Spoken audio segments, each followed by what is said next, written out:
Saya tadi bunyi pun boleh. Ada perkara ni. Online. Tidak dia.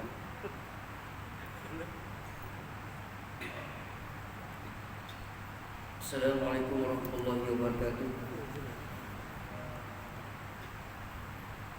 Bismillahirrahmanirrahim. Alhamdulillah nahmaduhu wa nasta'inuhu wa nastaghfiruh wa na'udzu billahi min shururi anfusina wa min sayyiati a'malina. Man yahdihillahu fala mudilla lahu wa man yudlil fala hadiya lahu. Wassalatu wassalamu ala Rasulillah wa ala alihi wa ashabihi wa man walah.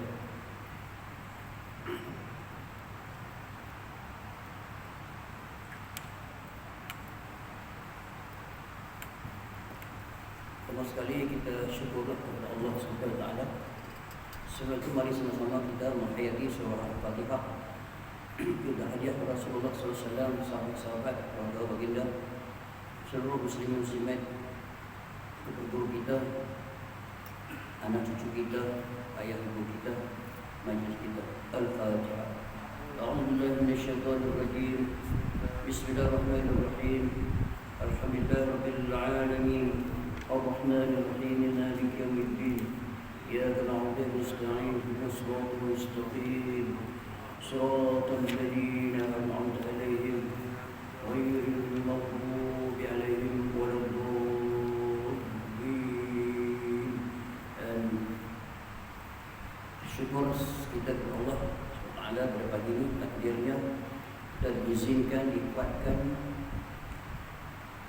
dibuka pintu rahmat sayangnya untuk memberi kekuatan kita dapat hadir menjalani satu tugas berat, yaitu solat subuh diberi secara berjamaah.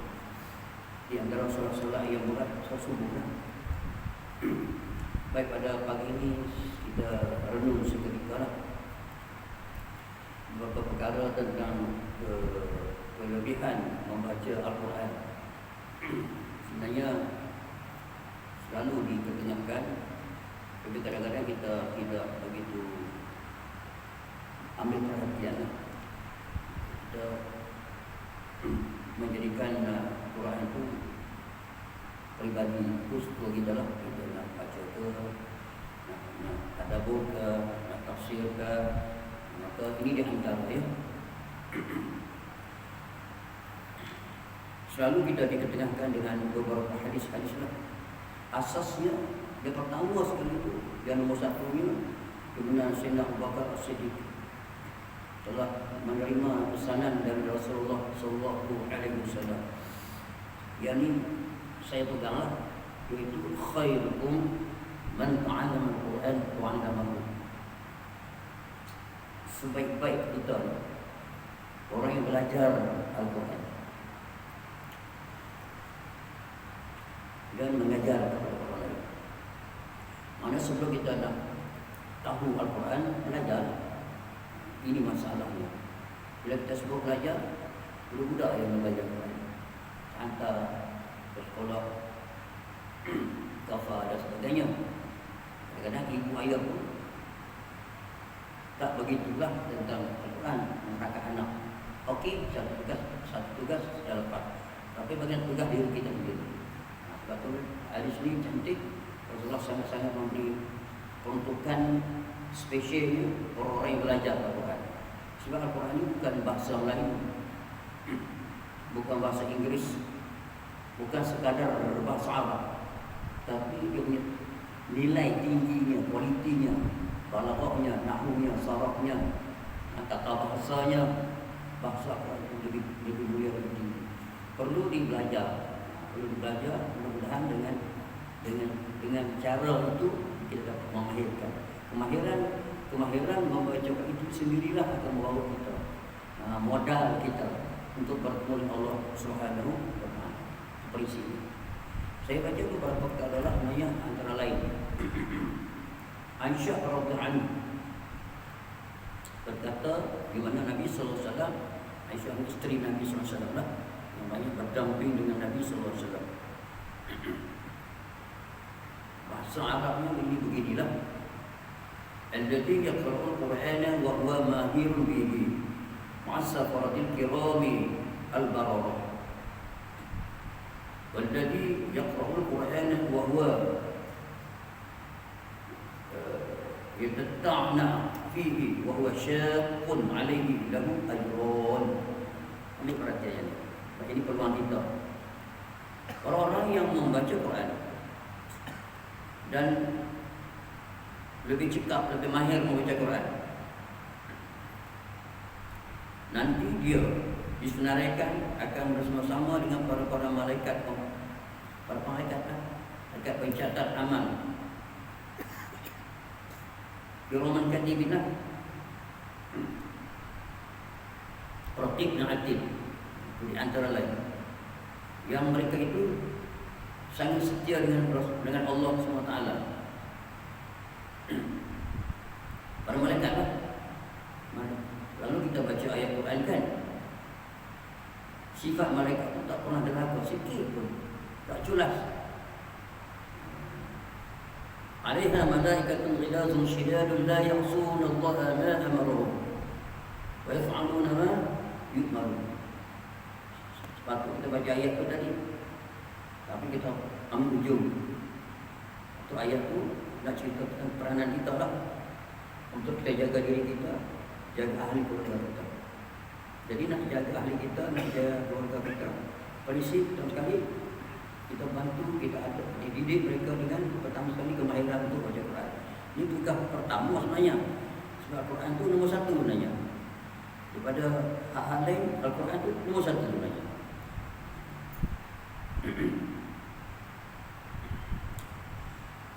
Alaiha malaikatun ghilazun shidad la ya'suna Allah ma amarahum, sifat watak para malaikat.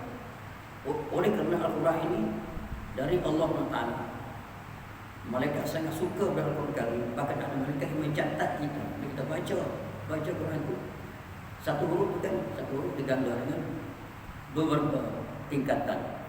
Simpelnya satu huruf 10 pahala lah. Kita tidak tahu pahala itu berbentuk macam mana tu di luar jangkaan kita. Tapi Allah SWT menyediakan pahala itu bukan sekarang, tapi di akhirat. Walau bagaimanapun, Al-Quran itu dia beri kemudahan kita di dunia sebenarnya. Di dunia ni ahli Quran itu lebih mudah, lebih tenang, lebih mudah sumber-sumber rezeki dan sebagainya. Sudah itu alim, itu para qari-qari, ulama-ulama, imam perumpamaan. Umpama.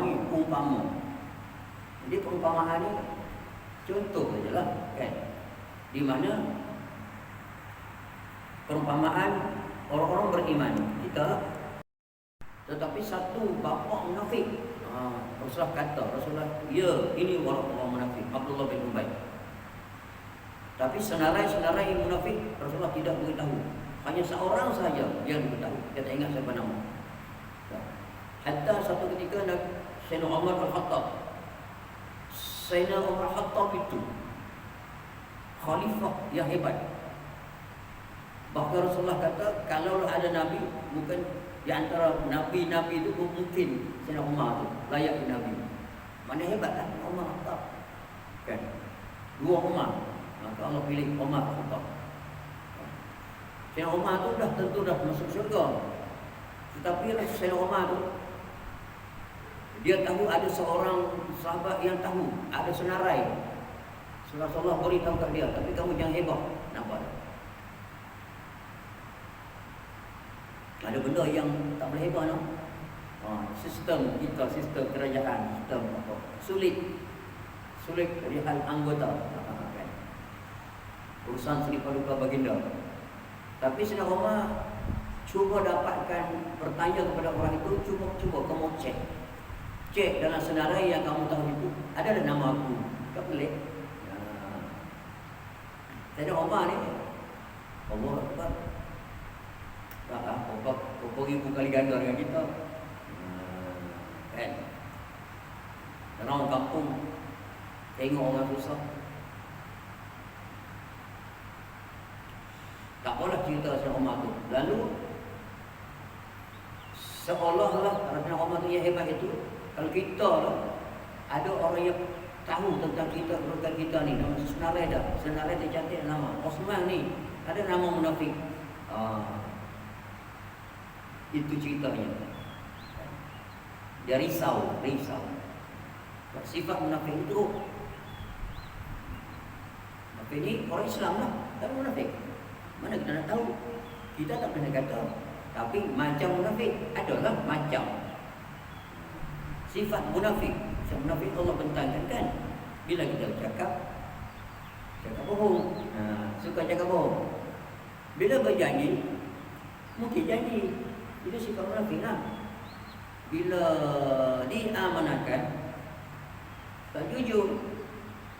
Ada tak pada kita? Kadang-kadang ada juga no? Kadang-kadang itu sifat. Belum munafik. Boleh kawal. Lagi satu apa? Bila berdebat. Berdebat. Debat nak ke dia je. Bila mesyuarat, idea dia mesti ikut. Nampak tak? Tak ikut dipulaukan. Lalu dia masuk ke kedai-kedai kopi, dia bangun, lepas tu lah. Aku punya idea cukup bagus. Semalam saya beri satu idea. Kedua rakan-rakan saya yang berkumpul, seluruh Malaysia berkumpul di Institut Mengenal Tanah, Terolong. Saya dijemput menghadiri beliau itu. Dan ditugas saya untuk apa? Tekong, tahlil, doa. Ada seorang sahabat kita di sini ditemu yang sakit kaki manis, tak disebut nama, dipotong kaki, dua-dua kaki, terlantar. Lalu kita beri sumbangan kat dia, kan? Kemarin ni maju ramai-ramai tu, ratusan orang itu, saya kata sebut nama, tadi diisiakan nama untuk melawat. Saya jumpa meja tu, saya kata bagi kotak raga ke round satu semua ni. Hari ni orang rasa simpati nak bagi. Dapat banyak orang kan? Kata mereka tu, good idea. Kami tak bercadang pun untuk kutip di rumah. Tak bercadang pun. Tapi saya kata, saya cadangkan hari ni buat kotak jalan ikut meja. Tengok dapat tak dapat. Terus mereka buat macam tu, memang dapat banyak. Tak apalah nak, ni sahaja kita melincur sikit. Pokok mana pun semua tu daripada kandungan Quran Al-Karim.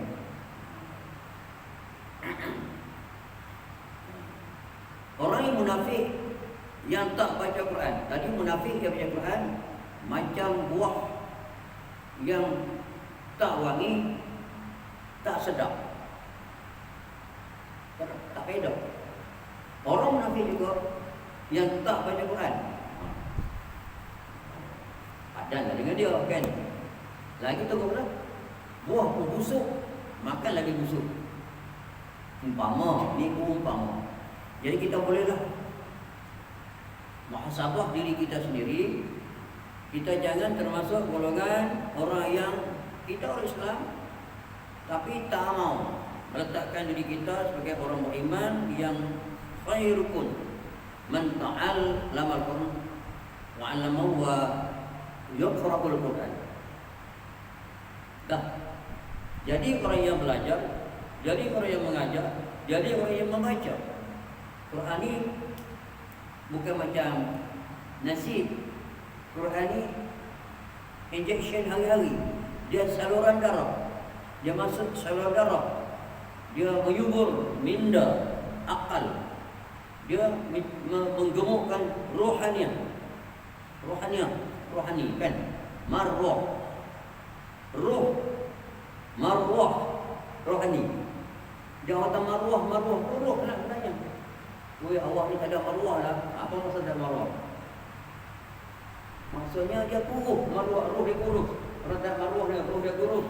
Kita kalau marwah, kita buat tak elok, bagai tak elok. Bukan masalah bagai tak elok. Marwah ni bukan perangai tak elok. Roh dia tu miskin sangat. Bila roh tu miskin, dia mulalah perangai dia automatiklah jadi tak menentu. Maksudnya. Jadi untuk mencantikkan roh kita, marwah kita kena galak dengan Al-Quran Al-Karim. InsyaAllah. Inna Allah Ta'ala yarfa'u bihadzal kitabi aqwaman wa yad'un bihi akharin. Rasulullah kata, ni Umar Al-Khattab. Orang yang tadi kan, dia kata Rasulullah beritahu sesungguhnya Allah meninggikan sebahagian kaum dengan kitab ini. Quran lah. Allah meninggikan, meletakkan martabat kaum itu, umat itu dengan kitab ini. Manakala kitab-kitab kita ni Al-Quran Karim lah. Di zaman Nabi dulu, Taurat, Injil, Zabur, Quran dan sebagainya. Bahkan orang kafir pun mereka kata kitab mereka kan. Ingat tak kisahnya? Mana-mana berita kan, mana kan Perdana Menteri tu dia pegang Quran kan, dia punya parlimen kan, dia kata ini kitab, ini buku. Dia pegang Quran, ini buku. Sekarang kita mesti masukkan buku itu. Quran ni lah. Inilah pokoknya bagi umat orang Islam yang bukan kita ni, orang Islam tu lah, mereka sangat berpegang kepada kitab ini. Sebab kitab ini dijamin. Mereka apa tahu Al-Quran dijamin. Tapi memang mereka itu, sifat mereka itu tak suka kepada Islam, tak suka kepada Al-Quran. Kan lan tardu ankal yahudi wa lan nasara hatta tattabi'a millatahum. Yahudi Nasrani ahli kitab. Kan ghairil maghdubi alaihim waladdallin. Ujung tu waladdallin itu ahli kitab. Mana dia Yahudi Nasrani. Lepas tu Perdana Menteri tu pegang Quran, dia kata ini kita kena masukkan. Elakkan tersebar. Elakkan benda ni. Memang baguslah, memang tertinggi, mereka tahu. Tapi cari jalan supaya Al-Quran dipijak-pijak. Agenda ni berterusan sampai sekarang. Kita dengar macam-macam kan. Tapi kita nak buat macam mana? Bagi mereka tak ada apa lah. Bagi mereka tak ada apa. Quran tu kertas-kertas biasa, ya, boleh dilayak, boleh meletak ada tanda. Bagi mereka. Tapi bagi kita tidak boleh. Itu bezanya. Bahkan la yamassuhu ilal mutahharun. Nak sentuh dengan keadaan tidak bersih pun dilarang. Itu. Jadi sebab tu Rasul sendiri memberi satu katakan bahawa Allah meninggikan sebahagian kaum kita lah maksudnya dengan sebab kitab ini. La raiba fi hudal muttaqin. Ayat kedua tu surah Al-Lam itulah. Dan merendahkan sebahagian yang lain. Maksudnya orang yang dekat Al-Quran dia mulia, orang yang jauh Quran dia hina. Orang-orang agama sebenarnya mereka hina. Sebenarnya mereka hina. Tapi mereka tak kata lagi tu. Penyelewengan mereka terhadap kitab Injil. Penyelewengan lah. Injil yang mereka guna bukan Injil sebenarnya, bukan Injil yang diturunkan oleh Nabi Isa alaihissalam. Kitab baru lah kan. Quran bukan kitab baru, azali. Fi lawhin mahfuz. Wal Quranul Majidun fi lawhin mahfuz. Sebelum apa-apa alam ini pun Al-Quran sudah ada. Sebab dia kalamullah.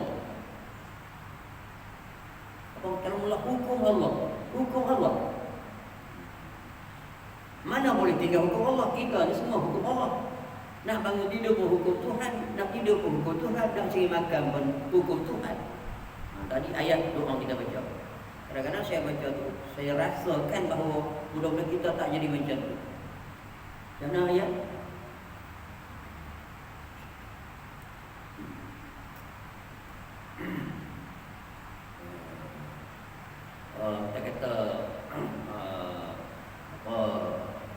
tuntut rezeki ni, biar rezeki itu yang halal.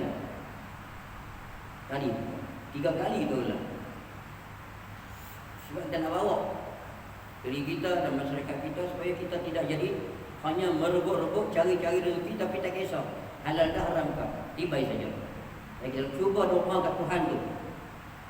Allahumma ja'al li alaka zakirin wa li ni'maka syakirin ala qada'ika wa bala'ika was-sabirin wa min al-halali marzuqin wa min al-halali marzuqin. Ya Allah, ambillah yang halal itu sebagai rezeki kami. Tolonglah bila kita baca roh tolonglah ambil molek-molek masuk ke hati. Mudah-mudahan kita terbina kan. Nak mengusaha nak cari hidup ni memang seronok kan, nak kaya nak raya kan.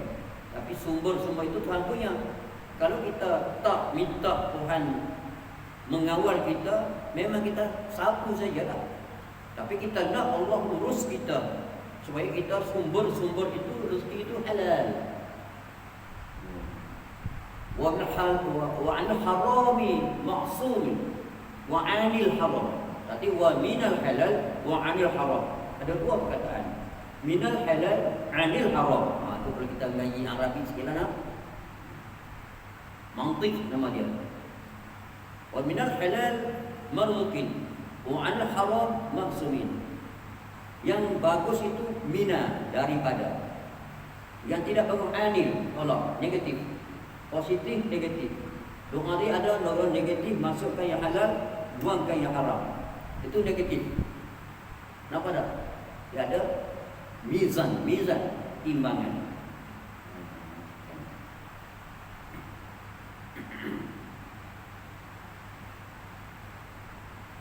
Iqra'ul Quran fa innahu ya'ti yaumil qiyamah syafi'an li ashabihi. Ini biasa.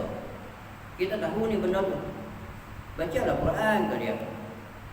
Kerana sesungguhnya ia akan datang pada hari kiamat nanti sebagai pembantu, syafaat, teman. Kita baca apa? Arwah almarhum Ustaz Badaruddin. Dia selalu cerita pesanan-pesanan Rasul, pesanan Nabi, pesanan ulama-ulama.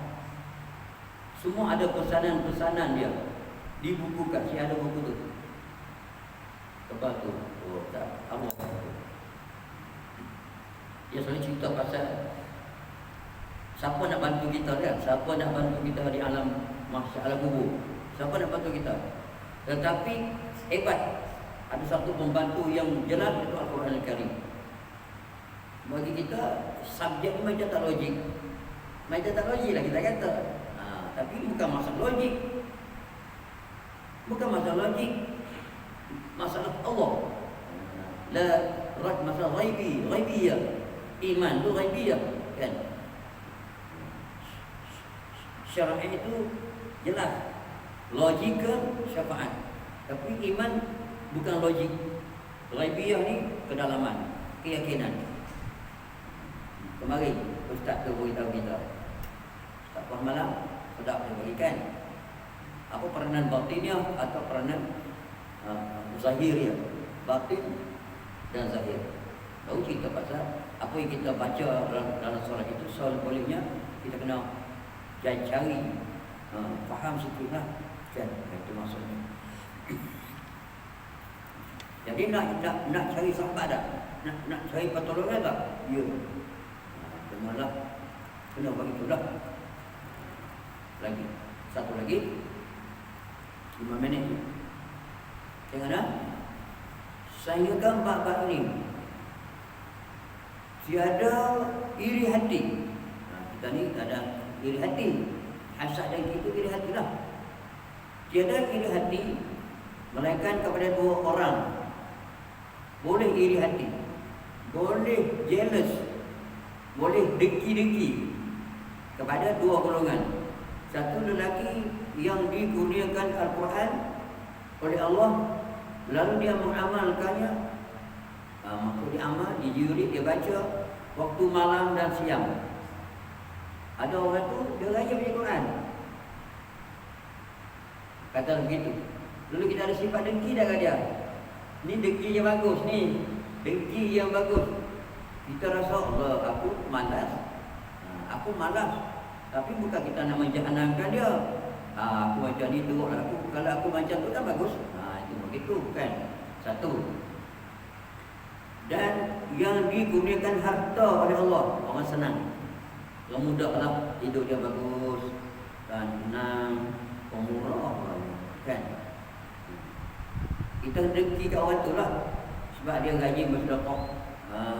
Dia gaji beri makan kan. Dia gaji jamu orang, belanja orang. Aku tak jadi macam tu. Kalau kau jadi macam tu, bagus juga ya. Jadi kalau boleh aku nak jadi macam tu. Bukan kita nak musnahkan dia. Itu boleh dengki kan. Itu maksudnya kan. Jangan nak merosakkan dia.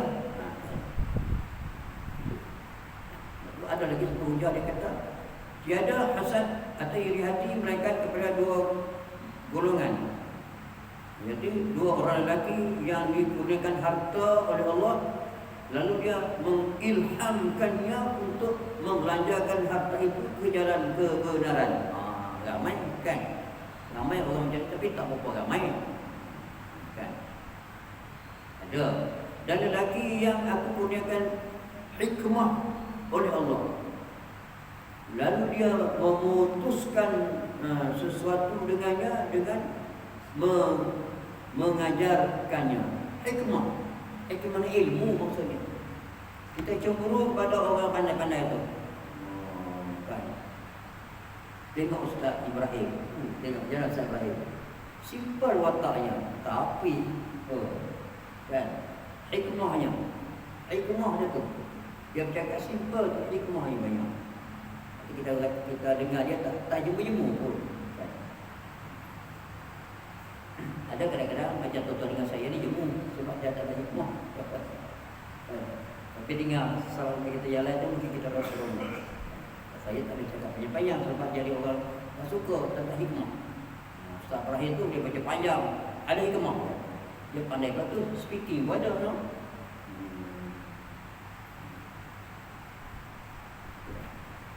Mengajar ke pondok. Saya pun mengajar ke pondok, kan? Sama-sama kami ni, kan? Dia berjalan, saya berjalan selok sampai selok lah. Selok dia, saya selok dia tak ada. Saya kacau selok saya tak ada kacau selok dia. Masing-masing gitulah. Tapi hikmah spesial tu ada.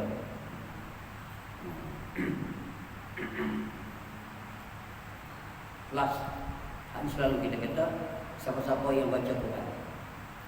Ya, baca Quran. Dalam sembahyang kita baca Quran. Kita baca tu ada hikmah lah, ada dah. Dia punya pahala dia tu. Man qara harfan min al-Qur'an kitabillah. Siapa yang membaca satu huruf daripada Quran. Falahu bihi hasanah. Maka baginya hasanah, kebaikanlah. Siapa yang baca satu huruf daripada kitab Allah, maka dia beroleh satu kebaikan melaluinya, melalui huruf tersebut. Dalam keadaan satu kebaikan sama seperti 10 kali ganda. Itu spesialnya. Aku tidak mengatakan alif lam mim. Alif lam mim 3 hurufnya. Baca sekali alif lam mim. Baca satu kalimah ya. Baca satu kalimah, tapi bukan kalimah, dia huruf. Ada 3 huruf. Aku tak katalah alif lam mim satu huruf, bahkan alif satu huruf, lam satu huruf dan mim satu huruf. Nak ceritakan bahawa satu huruf itu tetap ada pahala. Kalau kita baca Fatihah, tahu Fatihah berapa huruf? Mana tahu kan? Ada 141 huruf. Asasnya, zahirnya 141 huruf. 2 kali kita baca tadi Fatihah. Di dalam solat. Di luar solat pun kita baca lagi.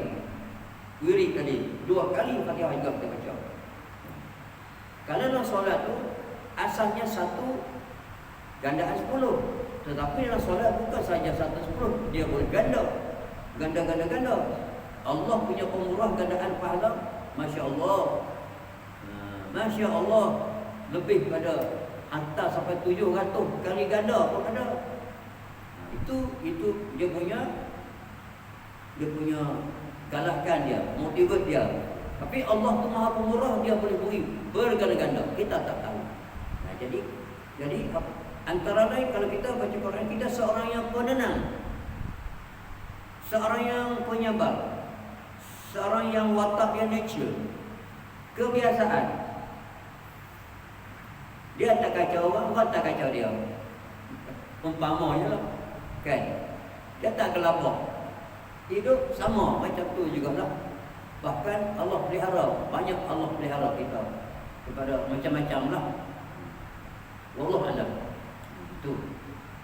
Jadi aku akan berikan kepada sesuatu yang terbaik yang aku berikan kepada orang yang meminta. Itu dia bayangan dia lah. InsyaAllah. Jadi insyaAllah setakat dulu dapat pukul 7. أقول قولي هذا وأستغفر الله العظيم لي ولكم ولوالدي ولوالديكم ولجميع المسلمين والمؤمنين فاستغفروه فيا فوز المستغفرين ويا نجاة التائبين وبالله التوفيق والهداية والسلام عليكم ورحمة الله وبركاته. اللهم ارحمنا بالقرآن